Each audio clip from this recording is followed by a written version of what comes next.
Banyaknya ni. Tarik lagi. Lembut. Wah.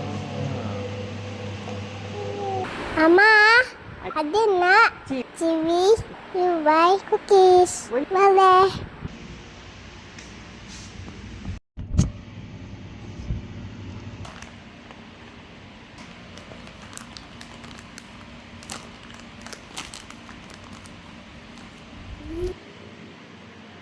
Mama beli kat kedai bakery.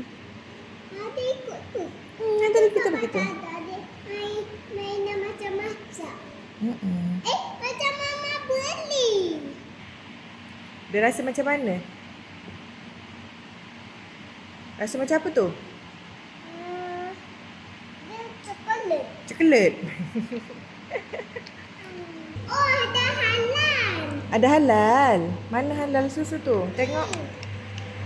Mana? Mana tunjuk kat mama.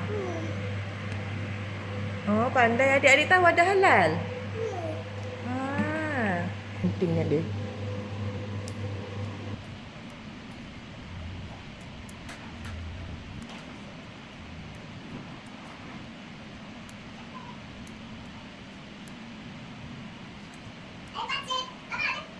Pandai.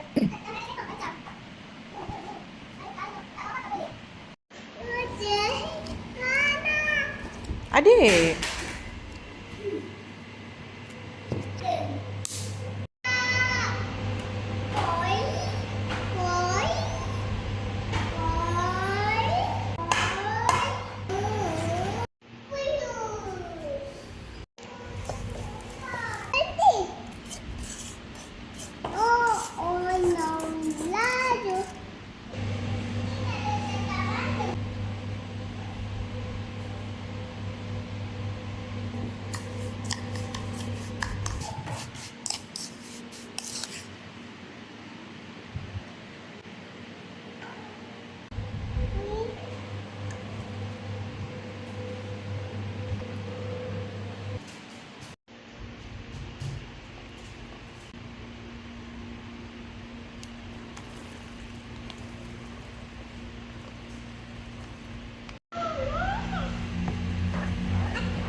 Very good.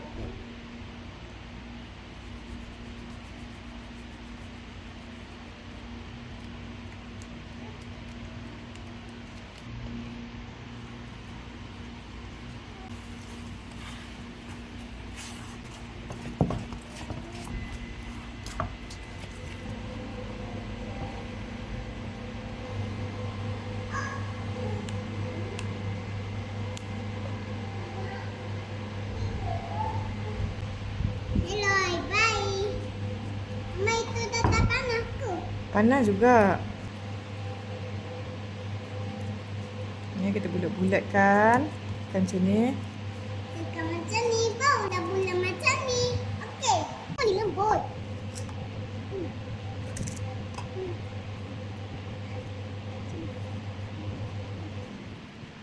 Ya, panjang. Mama tengok ni. Wah, pandai dek. Jangan. Kenapa? Tengok tu. Ya, cantik.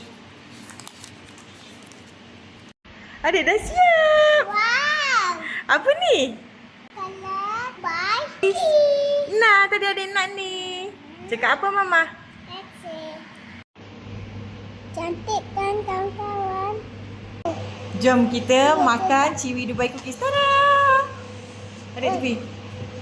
Wah. Tadi adik makan mama? Ya. Ya, adik tolong mama. Jom kita makan. First time kita tengok Bismillahirrahmanirrahim. Mama makan dulu Adik. Oh. Wah, ciwi. Wah. Dia tak betul bismillah. Tada! Wah! Dia sedap. Tapi Cik Ain tak suka.